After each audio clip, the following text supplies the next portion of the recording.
Vamos lá, galerinha. Sorrisão, articular todas as palavras, todos os S's, todos os R's. Também fugir da fome. Mas eu fugi mesmo, eu tinha que fazer fome. Alegria.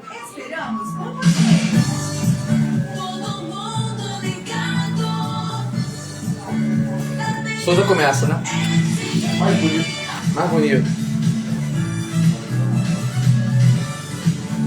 Arial FM 87,7. Show de rádio. Bem-vindo ao CCM no ar. Aqui na Rádio Areal 87,7 FM, você acompanha um programa feito com conteúdo e consciência. Essa é sua fonte de informação, reflexão e atualidades, com tudo que movimenta o CCM Areal e também o mundo à nossa volta. A cada episódio, a gente te convida a ir além do básico, com temas relevantes, convidados especiais e uma conversa leve, envolvente e cheia de propósito. Eu sou o Souza e te convido a ficar com a gente nesse espaço que é feito para quem busca mais conhecimento, mais vozes, mais perspectivas, porque aprender também é escutar, questionar e transformar. O CCM no ar está começando. Aumenta o som, prepara a mente e vem com a gente nessa jornada de informação que faz sentido. Arial FM 87,7. Uma rádio feita para você.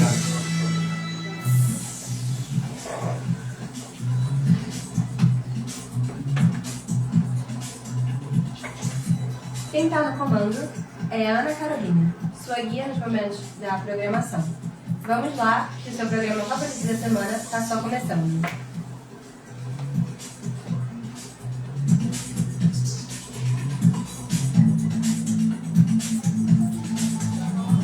Hora de saber como vai tempo e a temperatura.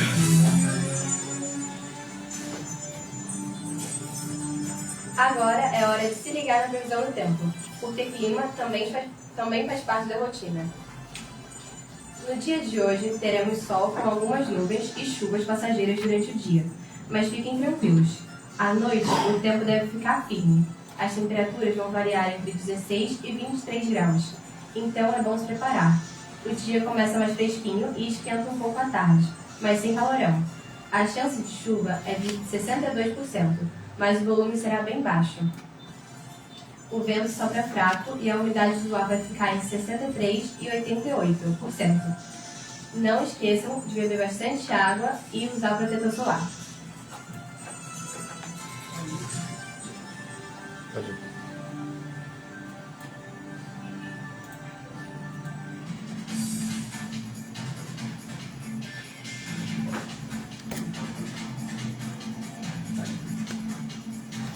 Era uma vez CCM Areal. O quadro Era uma vez CCM Areal traz histórias fascinantes, dicas de leitura e curiosidades literárias que vão fazer você mergulhar no mundo mágico das palavras. Vamos juntos incentivar o poder da leitura e contar histórias incríveis. E hoje vamos falar do livro Jogos Vorazes, de Suzanne Collins. Hoje a dica é para quem curte uma boa história cheia de ação, romance e muita emoção. Já ouviu falar em Jogos Vorazes? Essa é uma série de livros que conquistou o mundo e virou até filme, mas os livros trazem muito mais detalhes e surpresas. A história se passa num futuro bem sombrio, onde um governo poderoso obriga jovens a lutarem até a morte em um reality show brutal. Parece chocante, né? E é mesmo. Mas é aí que entra Katniss Everdeen, uma garota corajosa que muda tudo quando decide desafiar esse sistema cruel. Ao longo dos 3 livros, Jogos Vorazes e Chamas e a Esperança, a gente acompanha a jornada dessa heroína que, mesmo cheia de dúvidas e medos, se torna símbolo de uma evolução e uma mistura de crítica social, aventura e emoção que faz a gente pensar sobre o mundo em que vive. Quer saber como uma menina do interior virou o rosto de uma revolta contra o poder? Então essa leitura é para você. A série de livros Jogos Vorazes está disponível para empréstimo em nossa biblioteca.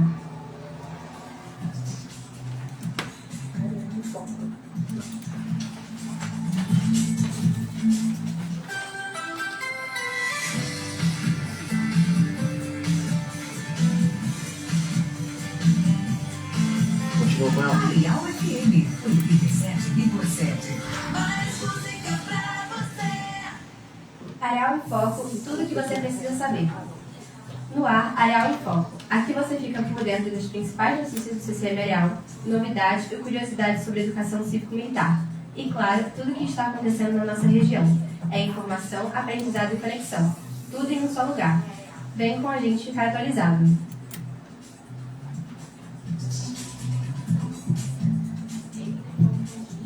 Eu sou Carol Mendonça e hoje vamos atualizar as notícias da semana. Boletim informativo direto do CCM Areal. Informação, recado, notícia boa e muita energia positiva direto para você que está ouvindo aí da escola, da sala ou até do pátio. Aproveita para interagir ao vivo com a gente. Manda sua pergunta, sua sugestão, sua opinião. E olha só, nosso canal no YouTube tá bombando. Já se inscreveu? Corre lá, ativa o sininho, porque todos os episódios do nosso podcast, além dos muros, exibidos aqui na rádio, são gravados e postados lá. Nos dias 14 e 15 de maio, os alunos do ensino médio terão a oportunidade de participar de uma palestra especial promovida em parceria com a SEBRAE, com o tema Relações Humanas. Será um momento de aprendizado sobre convivência, empatia e inteligência emocional. Competências fundamentais para a vida pessoal e profissional. Contamos com a participação de todos. Hoje celebramos um marco histórico, a assinatura da Lei Áurea em 13 de maio de 1888, que pôs fim à escravidão no Brasil. Foram mais de 300 anos de escravidão e a abolição só foi possível após muita luta de movimentos sociais, escravizados libertos, intelectuais e abolicionistas. Você sabia que o Brasil foi o último país das Américas a abolir oficialmente a escravidão? E tem mais. O episódio de hoje do nosso podcast vai mergulhar nesse tema. Vamos refletir sobre o passado e pensar no futuro.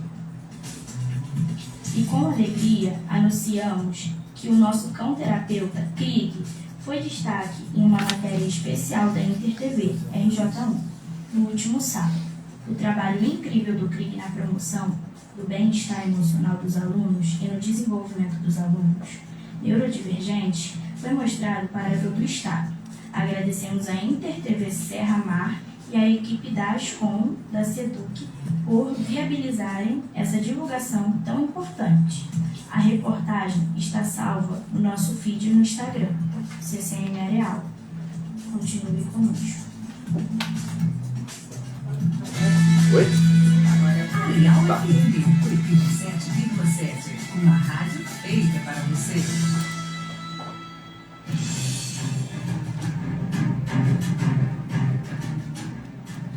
Agora você fica por dentro do que rolou nas ruas com o plantão policial do 38 DPM.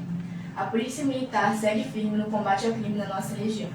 Confira as principais ocorrências dos últimos dias em Três Rios, Areal e arredores. Eu sou Maria Clara, agora vamos falar das ocorrências do 38º Batalhão de Polícia Militar do Rio de Janeiro. Posse de arma de uso restrito. Na manhã do dia 9 de maio, a Polícia Militar foi até um apartamento no bairro Morada do Sol, em Três Rios, após denúncias de que um suspeito estaria escondido no local com uma arma usada num homicídio recente. Ao chegarem, os policiais encontraram um homem tentando fugir pela janela dentro do banheiro. Foi achada uma pistola calibre 9mm com numeração raspada e 2 carregadores com 26 munições. O suspeito foi levado para a delegacia e ficou preso. Foragido da Justiça. No início da tarde de 10 de maio, em Areal, uma equipe abordou um homem durante um patrulhamento de rotina e, após checagem no sistema, foi confirmado que ele estava com mandato de prisão em aberto por homicídio. Ele foi levado para a delegacia e ficou à disposição da Justiça. Tráfico de drogas em Vila Isabel. No final da tarde do mesmo dia, 2 equipes da PM flagraram 2 jovens vendendo drogas para um terceiro rapaz. Em Vila Isabel, quando perceberam a aproximação da viatura, tentaram fugir pela mata e pularam muros, mas foram cercados e detidos.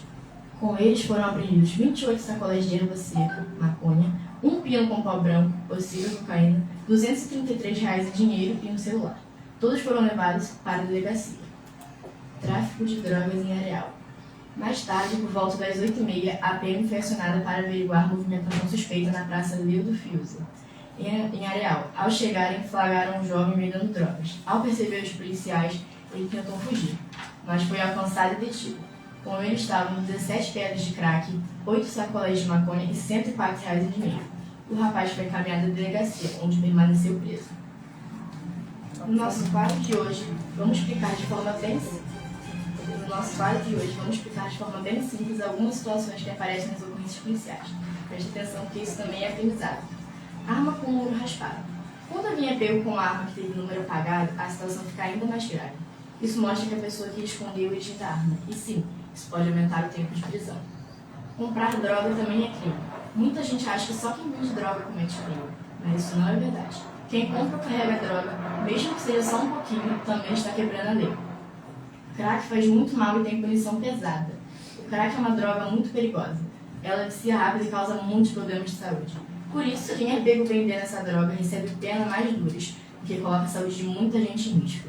Saber dessas coisas ajuda a gente a fazer boas escolhas. Respeitar a lei também faz parte da nossa formação.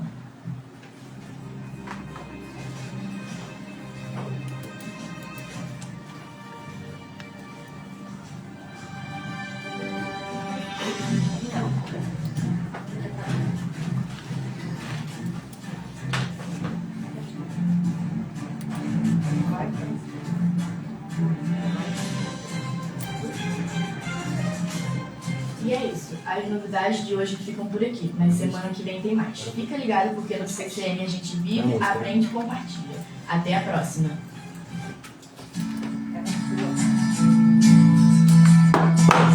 Muito bem, vocês estão lendo muito bem, parabéns. Fiquei esperando pra falar.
Eu sou Maria Laura e hoje, no Além dos Muros, toda semana trazemos um convidado especial para abrir mentes e ampliar horizontes.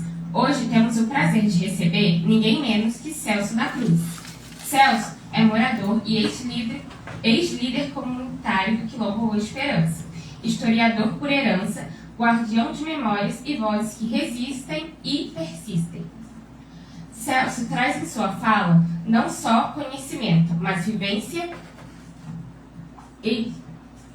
da história. Ele compartilha conosco a força da resistência negra, os impactos do período escravista e principalmente o que ainda precisa ser discutido, entendido e transformado. No dia que se comemora a assinatura da Lei Áurea, Celso nos lembra que a luta não terminou em 1888. A abolição formal foi um passo, mas a busca por justiça, reparação e igualdade seguem vivas, especialmente nas comunidades quilombolas, como a Boa Esperança, que mantém viva a cultura, a identidade e os direitos do povo negro. E o mais inspirador, Celso acredita que o poder da educação como instrumento de resistência e transformação. Em um bate-papo profundo, ele compartilha sua visão sobre o papel da juventude, da continuidade dessa luta, os desafios enfrentados pelos quilombolas hoje e o que significa manter a memória ancestral viva em um país que ainda precisa encarar o seu passado. Então já sabe, dá o play, convida os colegas e mergulha com a gente nessa conversa, que abre caminhos, quebra silêncio e valoriza vozes que nunca deixam de lutar. Aumenta o som porque o episódio está imperdível.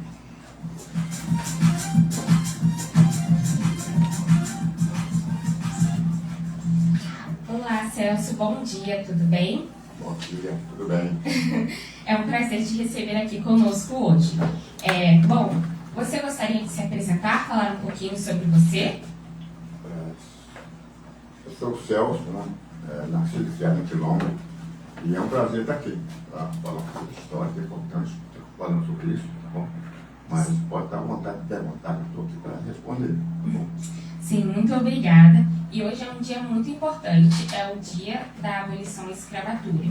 E nós, para os moradores residentes aqui de Areal, talvez já deva conhecer o Quilombo Boa Esperança, que é muito famoso aqui na nossa cidade.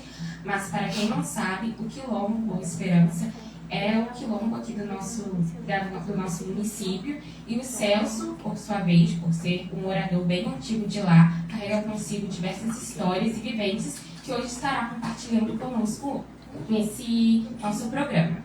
Bom, Celso, nós sabemos, né, sobre o Quilombo e sobre a história, um pouco da história dele. Mas eu gostaria de perguntar a você sobre qual foi o papel dos escravizados no processo de abolição da escravidão. Você poderia começar a nos contar desde o início dos escravizados que começaram a se refugiar no Quilombo e um pouquinho dessa história de como surgiu o Quilombo Boa Esperança? Os Quilombo, logo a partir de 1534, né, primeiro de negro, a partir da África, a nossa história, a nossa história começou, tá, foi um tratado de Tordesilhas legitimado por uma bula papal. Daí que tiraram os índios da escravidão e botou os negros, os negros escravizados no Brasil. Daí, chegando aqui no trabalho, já logo desenvolveram a fuga, né? Que era o Quilombo, né? O Quilombo nada mais é que um livro de liberdade, né? Quilombo, para nós, é um símbolo de liberdade. Ali nós temos liberdade de fazer, de viver, de plantar, de colher. Então, simboliza também a liberdade. Sim, sim. E nós sabemos que muita parte da nossa história não é contada pela visão da escravidão e dos negros que sofreram durante todo esse período de 300 anos com a escravidão. E nós sabemos que muitos que tiveram suas histórias apagadas hoje em dia não recebem todo o reconhecimento necessário. Eu gostaria de saber se você conhece algum negro que foi importante, que teve toda a sua história teve uma história importante e marcante. E se você pode compartilhar conosco isso. Nós temos umas papoeiras, né? Zumbi. Mas antes de Zumbi, no Quilombo dos Palmares, quem estava lá é Gangazumba, né? Gangazumba também foi um grande líder do Quilombo dos Palmares. E aí o Gangazumba fez um acordo com o governador na época que todo aquele negro que estivesse no Quilombo dos Palmares seria livres, né? Mas se fugisse algum negro das outras fazendas, fosse para lá, o Gangazumba teve que devolver eles para a fazenda. E Gangazumba chegou lá, ó, o Zumbi dos Palmares chegou lá para poder se fazer esse tratado, né? Foi um tratado que ele fez. Na época ele estava ótimo, né? Mas aqueles negros que foram se devolver, o Zumbi já deu um atrito. Foi um grande livro Zumbi, né? Conseguiu trabalhar, foi atacado, né? Depois do fim desse tratado, foi atacado, né? O Quilombo foi atacado com a Força Nacional, atuou muito naquele Quilombo, e aí acabou. O Zumbi foi morto. Mas a importância dele é muito importante. Muitos roteiristas de Benguela, são muitos negros, né, da história do Brasil pelo todo. Mesmo sabendo o risco iminente de morte, atuou. Gangazumba, até a nossa mediação aqui para o do Sul foi Mariana Crioulo e Manuel Pombo. Né? Então, tem uma área específica sobre ela, falando sobre a vida dela. E muitos outros, né? Esse Benguela, tem muitos outros que não tem toda essa história, né? Mas o chineiro foi muito importante para alimentar o Rio. Sim. Nós sabemos que toda essa história que você acabou de nos contar, você pode falar um pouco sobre a importância dos quilombos nessa época, sobre todo esse processo de liberdade que os negros procuravam? Você pode falar um pouquinho sobre como eram todas essas fugas e como que os quilombos contribuíram para a preservação da cultura histórica do povo negro? O surgimento do quilombo foi importante para a luta até mesmo da capoeira, né? A capoeira foi surgida lá no quilombo. Ela levou para a senzala. O quilombo tinha muito contato com a senzala. E aí foi feito esse trabalho de contação e treinamento que chegava na senzala já treinado já para a luta. Então, o quilombo é muito importante por isso. E a cultura, né? As tradições do povo preto, isso aí é muito importante. Sim, e você pode nos falar um pouquinho sobre essa preservação da cultura? Porque nós sabemos que muita parte foi apagada. Todas as tradições, as religiões, tudo isso foi apagado com esse período de escravidão. E acho que os quilombos foram muito importantes para isso, né? Para a preservação histórica e cultural do povo negro. Você pode nos contar um pouquinho mais sobre isso, sobre a capoeira, sobre as tradições históricas que foram ampliadas no quilombo? Vamos falar da musicalidade dos pretos, né? É importante falar sobre isso. Em todo o redor do negro foi escravizado, vamos falar dos Estados Unidos. Né? O rock dos Estados Unidos foi obra dos pretos, que desenvolveu, né? O rock, o jazz, que eu sempre observo lá nos Estados Unidos, em todos os países, né? Atores, cantores, né? Nós temos o Rio, né? Então, toda a tradição de negro até hoje está dando lucro, né? Para alguém, né? Quem está lá não é negro não, quem está lá é o burguesia que está lá. Então, o trabalho do negro foi muito importante nesse sentido da musicalidade. Né? Na Argentina, o tango. Né? No Brasil, a música do Brasil somente era a orquestra. Né? Tinha valsa, tinha bolero, esse cara negro no Brasil. Então, chegou o negro que passou, que né, deu uma revolucionada legal nesse país. Então, a gente fala sobre isso, que é importante. A nossa história não tem um livro, né? História, não tem história, porque você está dentro do quilombo, está dentro da capoeira. Né? Essa história está ali. Eu sempre falo, a capoeira, né? Na área do seu onde pratica capoeira, ali é uma escola. É uma escola de ensino superior. A gente aprende a ler, a gente aprende a história, né? Também. Então, quando a criança chega pequenininha, também aprende a ter o beabá também, tem isso também na capoeira. Então, a gente estuda a história, né? A história do Brasil e a luta, a história da luta. Então, isso é muito importante, né? Cada um faz isso mesmo. Sim. E nós sabemos que a maior parte da história do nosso país foi construída acima da escravidão. E até hoje, se eu não me engano, faz mais ou menos 200 anos desde a abolição da escravatura, algo mais ou menos assim. E eu gostaria que você nos pudesse nos falar um pouquinho sobre a gente da importância do reconhecimento da história e da luta negra no nosso país, porque nós sabemos que até hoje ainda existem diversos desafios que precisam ser enfrentados. E você pode nos falar um pouquinho sobre isso, sobre a importância desse reconhecimento histórico? É importante, sim. É muito importante para contar a história. Nossa história é muito, até porque o preconceito é muito forte na nossa história, principalmente. Então, a gente sempre fala o preconceito, o racismo contra a tradição negra, a religião de matriz africana, a capoeira, o samba, é porque é do preto, né? Então, o preconceito está ali porque não conhece a história. É importante estar aqui, né? Esse espaço aqui, falando desse espaço, falando sobre essa história, né? Para que ela seja, né? Fica o mestre desde criança também, tem que ser pequenininho na escola contando essa história, porque o menino inicia um pouco o preconceito. Então, é isso que a gente carrega no Quilombo, é isso. A gente traz essas tradições, né? Do conhecimento, da culinária também, né? A gente está falando sobre isso, que é importante. Sim. E no seu ponto de vista, o que a abolição da escravatura representa para a história do Brasil? Você sente que houve uma diferença? Você sente que essa liberdade ela ainda precisa ser conquistada? Ou você sente que, por enquanto, está bom e pode continuar? Precisa ser melhorada, né? Houve abolição no Brasil, uma falsa abolição, né? Então a gente tem que estar consertando isso, né? Já deve deixar os negros na rua com fome. Nós estamos com fome na rua, né? Para lá e para cá. Até o seu capoeira poder usurpar comida, alimento também. Eu escrevi capoeira também em 1979. Mas essa tradição, né? Da culinária, de outras tradições, isso é importante, está falando sobre isso, muito importante.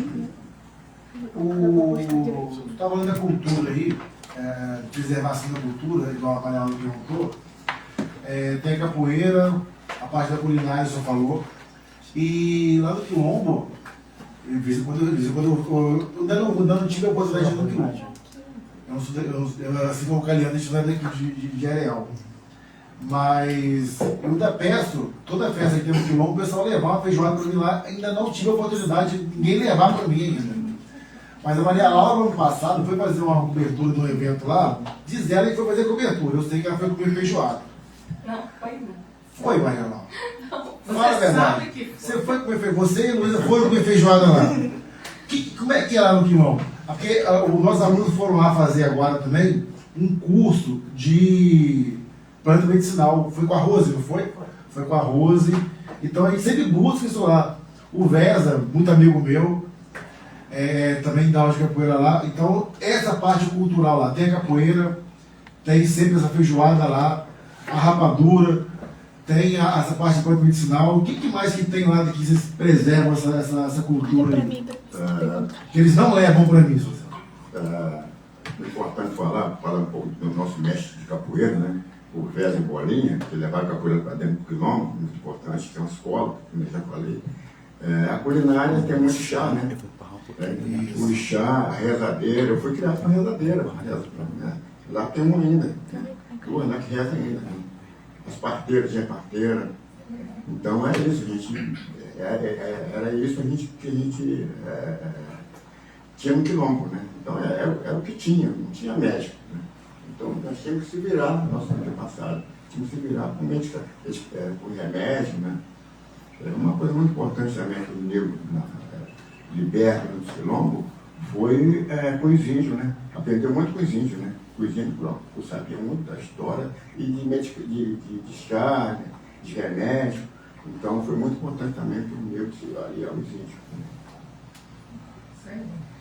Eu estava conversando mais cedo com a Maria Laura e a gente estava falando que tem algumas frases filosóficas assim, que a gente usa para estudar, né, levar conhecimento para qualquer parte de matéria nossa. E tem gente que fala que o tempo cura tudo. Você não acha que o tempo pode curar o racismo também? Não, acho que não tem cura, não. O racismo não cura, não. Infelizmente é isso. Né? É só um disfarce melhor. Sempre que eu falo, o racismo ele não tem informação, né? Se informar mais o indivíduo, ele vai ter que, né? Quando ele pensar nisso, ele vai ter que pensar duas vezes. Mas eu acho que tem que começar no colégio pequenininho, né? Eu acho que essa história da Umbanda, fui à luta, né? Para se defender, né, desse sistema, né? É importante falar sobre isso. Tem que colocar isso na escola, tem lei específica, né? A 1069, para contar a história da Brasil Graduado da escola, e também o Estado também deveria formar cidadãos, professores, para falar da história. E até agora não vimos isso ainda. É uma luta que tem que fazer. E nos cursos superiores, já é obrigatório em todos os cursos superiores, seja licenciatura e bacharelado, de ter a disciplina de introdução à matriz africana. Já é na área de sociologia. No meu curso de filosofia eu tenho 3 módulos, né? 3 módulos de estudo comparado das religiões. A gente tem que estudar todas as religiões, tanto de matriz africana quanto de hindu. Hoje já tem curso bacharelado, já é obrigatório ter. Tem mestrado. Tem mestrado. Eu lembro que no ano novo, quando a gente foi fazer a alteração da disciplina da matriz de engenharia, a gente teve que alterar, colocar a parte de. Essa parte aí. E o senhor estava falando dessa parte, né, que começar educando, né, ensinando desde pequenininho, aos pouquinhos. Mas a gente sabe que tudo que a gente sabe dos negros, né, da escravidão, da cultura negra, dessa família gigante, né, que é o povo preto que eu falo,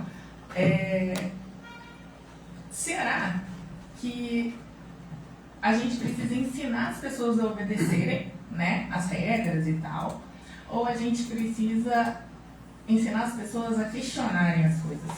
Eu acho que é mais uma questão de educação, questão de saber, questionar, procurar saber, do que simplesmente obedecer regras. Simplesmente chegar e falar, você não pode fazer isso. O meu pensamento, eu sempre penso sobre isso, é importante pensar sobre isso. Mas é muito difícil a pessoa que não tem um saber, né, você não consegue falar que a pessoa isso aqui está errado, isso aqui não. Na verdade, isso você está pensando, né? Mas acho que é muito difícil. Né? Eu acho que tem que começar do pequenininho, né? Lá eu acho. Tem que começar do pequenininho, porque assim não tem conserto, não. Eu acho que toda essa história é igual o time de futebol. Você torce com o time de futebol, se falar contigo, ó, tomando você com esse time aqui, você não vai conseguir fazer isso. Então, eu acho que o racismo também, se ele tiver conhecimento do que está se tratando, né, do que está falando, eu acho que é bem difícil, mas é uma luta, a gente tem que, né, a gente tem que seguir essa luta. Senão, tem muito tempo, né? Senão a gente perde a mão também. Senão não perde a mão. Isso começou há 380 anos, né? Pois é. O senhor acha que é melhor a gente mudar uma ideia, né? A ideia do povo preto, do racismo. Vou falar em nível de Brasil, mas vamos começar por areal. É igual o senhor falou, vamos começar pequenininho, vamos começar por aqui. É mais fácil a gente mudar a ideia aqui ou é melhor a gente mudar a ideia ao nosso redor? Porque às vezes pra gente, a gente já está familiarizado, né? É fácil olhar no espelho e ver todo dia a história ali refletida. Mas eu acho que é redor. Certo, é redor. Tem que ver no seu local. Tem uma pergunta para Maria Laura. O que você diria agora para uma criança preta que acha que precisa se encaixar? Olha, é sempre isso. É você. Mas, sinceramente, eu posso dizer de uma forma bem pessoal, se eu fosse falar isso pra mim, a minha versão Maria Laura de 5, 6 anos mais ou menos, que sempre tentou se encaixar um pouco. A gente precisa reconhecer quem nós somos.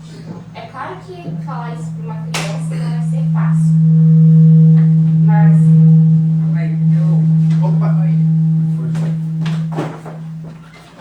Vai, pode ir. é claro que falar isso para uma criança de 5, 6 anos não é fácil. Mas eu acho que a importância da representatividade e do reconhecimento da nossa identidade é primordial. Eu digo por mim mesma, quando eu era mais nova, minha mãe sempre falou muito isso. Eu fazia balé quando eu era pequena. E na minha turma de balé só tinha eu como uma menina negra. Então todas as apresentações era só eu que era menina negra. Eu nunca sofri nenhum tipo de discriminação, coisa do tipo. Graças a Deus, sempre foi uma turma muito acolhedora. Inclusive tenho muitas amigas minhas que são amigas minhas até hoje do balé. Mas, quando eu paro para pensar sobre isso, de que durante parte da minha vida e da minha infância eu estive num ambiente onde era muito difícil ser representada, se tinha alguma brincadeira de princesa, não tinha nenhuma princesa negra, se tinha que fazer um penteado no colégio e era só você que era a menina do cabelo crespo. Todas essas coisas que a gente vai se familiarizando na infância, que é visto como normal, nós vai te criando um padrão que quando você chega numa idade mais avançada, na adolescência, por exemplo, é muito difícil de você se reconhecer, de você saber quem você é. Eu digo isso por mim mesma. Não apenas por ser uma menina preta, mas acho que de uma forma bem pessoal, eu sinto que Desculpa. Tô fazendo um negócio aqui fora. Vai, parou, pai. Não apenas por ser uma menina preta, mas por se conhecer também. Buscar quem você é, buscar a sua identidade é uma coisa muito difícil. E eu agradeço muito ao colégio e a vocês por me auxiliarem tanto nisso, né? Que eu pude me desenvolver bastante desde quando eu cheguei no colégio, desde quando eu cheguei na escola. Eu converso muito isso com a Caliandra, que a Caliandra, ela me lê, ela faz com uma tarola. E sempre que eu paro para pensar sobre isso, da pessoa que eu era, aquela menina tímida, mais fechada, da pessoa que eu luto para melhorar a cada dia, eu sinto um grande avanço. Mas eu sinto que se eu fosse, o que eu diria para uma criança negra é isso, buscar a se amar e a se entender. Porque vai ser muito difícil você estar em um ambiente onde você sente que você não se encaixa. Mas nem sempre é necessário se encaixar, nem sempre é necessário ser o óbvio. Você é do jeito que você é. Você pode se amar, se aceitar e aprimorar a si mesmo diante disso. E eu acho que esse é o mais importante, porque a gente está tão acostumado com essa ideia de se encaixar que a gente perde a nossa autenticidade. E buscar a autenticidade é uma coisa muito importante, porque é isso que te diferencia do resto do mundo. Com certeza. Celso, toda vez que a gente monta o podcast, tem algumas coisas que eu e sou, a gente deixa na surpresa para Maria Laura, mas hoje eu passei a parte do podcast com ela, porque eu sabia que eu ia pegar ela de surpresa e talvez ela ficaria um pouco tensa. Mas, apesar de você ter pensado na sua resposta, porque eu já tinha te falado essa pergunta, eu vou passar para você a pergunta que eu falei que era para mim. Então agora me diz, liberdade é poder sair ou ter para onde voltar? Essa eu não estava preparada. Olha, para mim, eu tenho um conceito diferente de liberdade. Liberdade, para mim, é poder ir embora, mas optar por ficar, optar por estar aqui para onde você está. Porque a gente tem como liberdade achar que precisa conquistar o mundo, mas às vezes você precisa só conquistar o que está dentro de si. E ter um lugar para voltar, ter uma pessoa para estar com você quando você precisa, Isso para mim é a verdadeira liberdade, porque você sabe que você pode conquistar e ter tudo que você quiser, mas você sabe que independente de onde você estiver, vai ter sempre um lugar para você voltar. É ter uma cultura, ter uma história, ter uma música, tudo. É como o quilombo. Os escravos, eles fugiam, né, dos quilombos, mas eles sabiam que eles tinham para onde voltar. O quilombo era o para onde voltar. Não era somente a fuga. Era onde que eles se reconheciam, onde eles se encontravam, onde se faziam casa, onde tinham aquele refúgio e onde a segurança realmente perpetuava. A liberdade do dicionário é muito bonita, né? Igual você falou, para que esse monte de passarinho tatuado? É mais ou menos isso. A liberdade do dicionário é isso, é a liberdade de voar e sem ter rumo. Mas eu acho que a liberdade mais bonita que tem é de você reconhecer para onde voltar, qual é a sua história, qual é a sua cultura e não ter vergonha disso. E o que mais orgulha o senhor na comunidade lá? A gente lá, a gente espelha muito nos ancestrais, né? A gente tem muito orgulho disso, né? Então está morando no território de luta, os nossos ancestrais que sofreram, a gente está ali, né? Ali houve suor de sangue, lágrimas de sangue, a gente está ocupando aquela área, aquela terra ali. Então, isso aí me orgulha muito. Dizer que o território do quilombo, ele significa, ele representa o nosso pão e a nossa veste. Né? E a gente produz para comer, para alimentação e só para comprar roupa. Né? Então é um espaço que a gente vive lá muito sagrado. Muito sagrado. Já foram várias pessoas lá, vários visitantes lá. Quem vai lá? Não pode deixar de fazer o que lá? Uma coisa que eu for no quilombo, o que eu não posso deixar de fazer lá? Fora a feijoada que vão levar para mim. Eu acho tô que é. tocado nessa feijoada. Ele vai falar isso para todo sempre. Não, eu tenho um aluno ontem que falou que vai levar para mim. Vai. Você acreditou? Não, ele falou muito firme. O aluno de sexto ano falou, não, Souza, eu vou trazer feijoada para você. Mas não pode deixar de fazer lá. Lá, a história conheceu os passos que a gente tem de fazer a comida, né? O origem, a forma do tacho, fazer rapadura, então a gente tem que ir lá, tem que ver. A rapadura já comi. O Pablo levou para mim. Sim. Rapadura já comi. Sim. Mais uma jogando que você não trouxe a feijoada.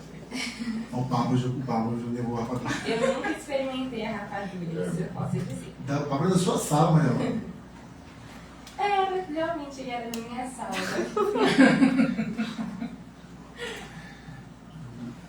Um fato importante que eu estava até conversando com a Maria Laura mais cedo, que ela não sabia que Machado de Assis era negro. Acredita nisso? Aí o Souza Ribeiro está falando, nem eu. Daqui a pouco ele fala um negócio. Mas você sabia sim, que eu já tinha te contado. Machado de Assis era negro, só que naquela época, lá em 1900, como que eles poderiam falar, né, que um escritor de tanto renome era negro? Então a gente dava uma maquiada. Então nas capas dos livros a gente vê um caucasiano, mas na verdade Machado de Assis é negro, é periférico, era morador do Morro do Livramento do Rio de Janeiro. Machado de Assis, que é o que o São Paulo estuda, né? Exatamente. Nossa, vou dar uma foto do São Paulo então. A gente está aqui hoje. Ele tá sumido, hein? Nada. Comenta a gente todo dia. E lembrando que Machado de Assis foi o primeiro presidente da Academia Brasileira de Letras e um dos maiores escritores da literatura mundial. Então tá errado que falaram que ia ter um novo ingresso agora, que seria uma negra, a primeira negra da... Não é, né? Não. É errado. Infelizmente. Seu Celso? Uma das pontos que a gente fala aqui dos escritores, né? Falar um pouco do Rui Barbosa, né? O Rui Barbosa, ele é do lado, da verdade, do escravocrata, né? Então, o trabalho dele, na época do fim da escravidão, foi orientar, queimar toda a documentação, que existia uma documentação, né? Tinha documentação. Então, ele ficou preocupado se os fazendeiros da época escravocrata reivindicar a mão de obra, que eles perderam a mão de obra. Né? Então, ele ordenou para que chamasse toda a documentação. Então, para nós contribuir lá agora, né? Como a gente diz que ele não ajudou muito na nossa categoria, na nossa povo preto, não. Tinha muita gente que mudava o lado, né? Preferia ficar do lado de quem mandava, né? Isso não acontece não. Nada, é só naquela época, infelizmente. Isso não acontece hoje, né? Hoje não acontece. Não acontece hoje. Mas... Dá, tem mais uma. Mais um tempinho. Eu tinha conversado também com Maria Laura e a gente estava falando sobre essa parte da escravidão que é mais pesada, né? O senhor quer falar mais um pouquinho? Queria falar mais um pouquinho sobre musicalidade, né? Vou falar um pouco sobre isso. É importante, né? Se você observar bem, o que os pretos do Brasil mostrou o samba, o carnaval. Veja bem, o grupo que fizeram pouco tempo lá no Rio, um artista internacional que apresentou lá, foi 13 bi, ou 12 bi, né? 3 dias. Então, carnaval, uma semana de carnaval. Veja, ganha cervejeiro, ganha todo o hotel, hotelaria. E aqueles que vêm de fora, turista, lá no país dele vão trabalhar, a gente está no transporte, vão comprar para o Brasil. Então, o carnaval é uma grande renda no Brasil de lucro, né? Todos ganham, todos. Então, é importante para os pretos, né? Se valoriza o preto, né? Valoriza a capoeira. Né? Capoeira também é sempre liberdade. Né? Por dia que sempre a capoeira, ela libertou muito.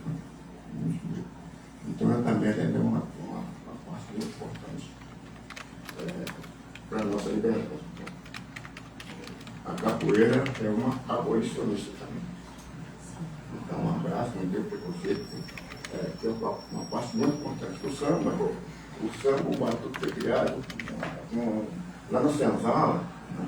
Eles, quando separaram o pai e o filho, né? Vendia, a mãe com um monte de filho, vendia, né? Nunca mais vi. E aí a única coisa que ia acalentar o coração dele é o batuque. Se você observar, quando vai começar uma escola de samba na avenida, aquela emoção, toda aquela coisa, sabe? Aquela emoção é bem isso, né?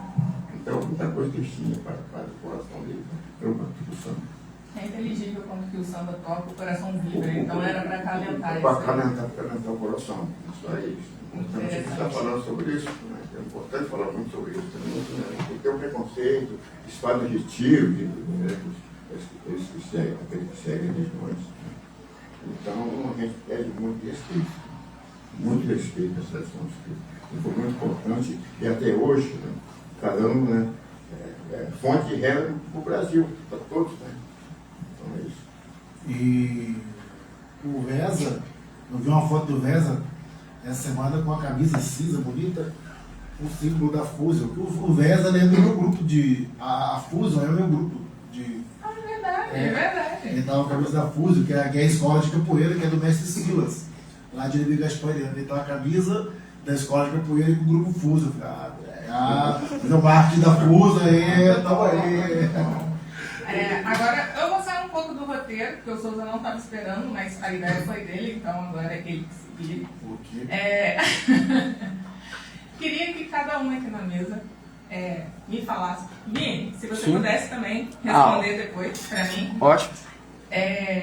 A gente tem essa ideia da escravidão, das correntes, de negro açoitado, né, das fugas, das mortes e tal. Porém, do jeito que a gente está falando, a gente não está muito longe, né? As coisas continuam acontecendo.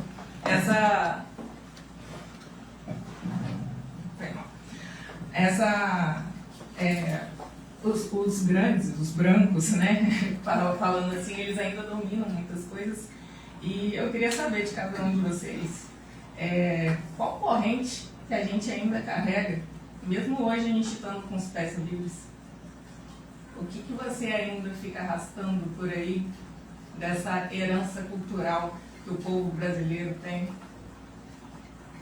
E aí, Souza? Nossa, era só para ele que é mais inteligente, não era para mim isso não. A cultura também é sua. Nossa.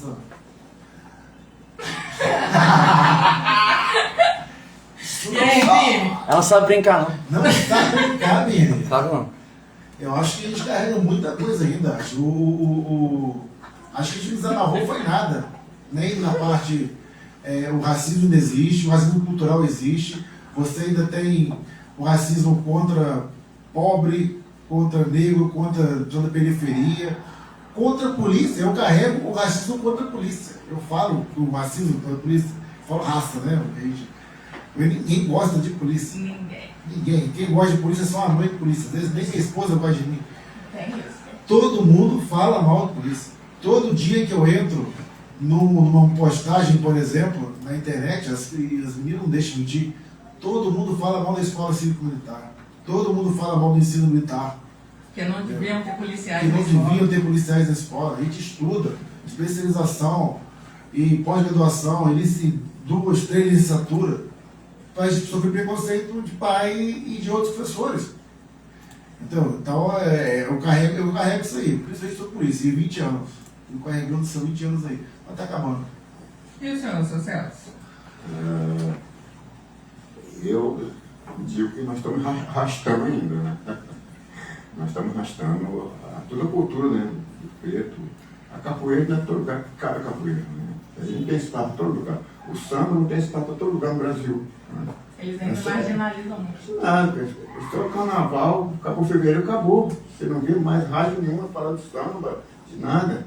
Né? Então é espaço que falta. Então nós estamos arrastando por conta disso, espaço, né? A gente está mostrando ali a escola. Outro dia peguei na internet, lá no Japão, batendo berimbau, atabaque, né, pandeiro, no Japão, e falando língua portuguesa, né, falando nossa língua. Sim. Então lá, a escola da Itália, então é isso que a gente, né, o Brasil não dá muita importância a nós, não dá essa arte do capoeira, não. Está precisando. A gente precisa de espaço pelos A verdes. gente precisa de espaço, mas não estão dando espaço ainda não. Né? Maria Laura. Bom, eu acho que ainda tem muitas coisas sendo arrastadas. Acho que mesmo com a liberdade provisória, ainda tem uma alma acorrentada, principalmente na questão, acredito mais que seja mais voltada a nós negros por toda a nossa ignorância, por toda a anulação histórica que teve no nosso país. Ela pegou perdão, você pode vir. Acredito que uma coisa que nós negros, por sermos negros, temos que ter essa responsabilidade cultural. Eu falo muito isso na escola. Eu já faz uns 2 meses que eu estou tentando convencer alguma amiga minha a fazer capoeira comigo, porque eu sempre quis fazer capoeira. Eu também tô querendo fazer capoeira, só que eu não acho ninguém da minha idade pra fazer. A gente tem que fazer junto, então. Porque eu sinto que é de uma responsabilidade cultural e histórica da nossa parte correr atrás, já que nenhum livro conta a nossa história, já que o sistema quer anular a nossa história, nós temos que correr atrás para saber um pouco mais sobre o nosso povo, sobre as nossas origens, sobre as nossas tradições, porque tudo isso é necessário para que as futuras gerações possam preservar o legado de todos aqueles que lutaram por nós há centenas de anos e que até hoje são marginalizados, são vistos como problemáticos pela sociedade e são colocados à margem de um sistema racista e patriarcal, como diz o Souza. E lembrando, aproveitando a fala da policial aqui, às vezes as pessoas falam que a gente extravisa muito esse termo, né? Porque carrega uma história, marginaliza, mas não é pela cor, é pela história, é pelo lugar, aonde as pessoas estão, com quem elas se relacionam e como elas se vitimizam. Eu estou falando como mulher preta, policial, que trabalhou na rua por quase 9 anos. Então, eu também não aceito esse tipo de discurso que prendeu porque era negro. Existe, sim, algumas situações que não cabem, eu reconheço, porém, no geral, a maioria das pessoas que eu já trabalhei até hoje não tiveram esse cunho. Eu já fui questionada, me prendeu porque eu sou preta, então tem alguma coisa errada porque eu estou dirigindo a viatura. Vini. Agora ele tá achando que ele fica quieto. Ele colocou a mãozinha aqui assim, ó. Não, você tem que... Não, tá aqui logo. Pode ficar. Deixa eu só responder pra fugir, tá ligado? A gente tá passando um trem aqui hoje com quanto, hein? O meu tá aqui, ó. Toma aí. Que isso? Não. Ah, Souza, sou só um operador de áudio, cara. Então, muitos assuntos, né, relacionados ao racismo ainda se arrastam no Brasil, mas a gente percebe que nos últimos anos, né, as mídias, a TV, tem dado mais espaço para esses assuntos, né? A gente que acompanha futebol, né, tem visto vários casos de racismo no futebol, né? E alguns países têm punições graves, outras não, né?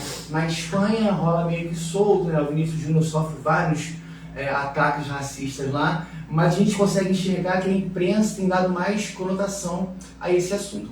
Nós né, o todo, né, a gente cresceu com esse racismo estrutural, né, que é fazer piadinha, né, que o negro, né, quando o negro, enfim, né, e isso a gente cresceu com isso, né, e antigamente eu pelo menos, né, a gente não sabia que existia o racismo, né, a gente não tinha essa noção o quanto isso é crime e quanto isso afeta até hoje as pessoas, né.